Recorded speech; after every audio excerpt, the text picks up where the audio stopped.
Hyvät naiset ja herrat, tervetuloa iltamiin! Minulla on ilo ja kunnia esitellä illan esiintyjät. Irma, Leena ja Marja sekä Liisa Rautavaara, omaa sukua Handel.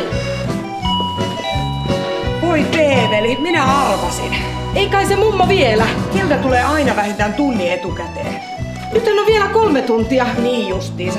Ensi vuonna se tulee varmaan edellisenä iltana. Täällä on kaikki ihan kesken. Hyvä yleisö, Hilda Rautavaara. Kuka tuo on, mummo?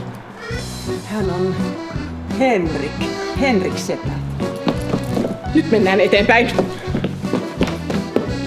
Täältä löytyy elokuvan armoitettu visionääri Aarne Tarkas. Hyvältä se näyttää. Mennään seuraavaan kohtaukseen.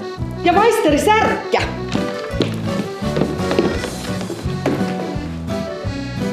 Tiedättekö te paljonko tällaisen irvokkaan teatteritrailerin tekeminen maksaa? No mutta... Missäs onkaan meidän viehättävä näyttelijättäremme Elina Pohjanpää? Elina! Tapsalle pitää saada hikeä päähän. Se on ammattiurheilija, ei se hikoa. No ei niin. Ne panee sille ruokaöljyä otsaan, näyttää kuvassa paremmalta. No mutta keitäs täällä on?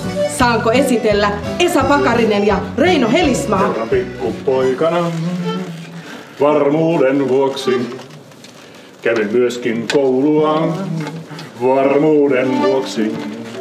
2 kertaa 2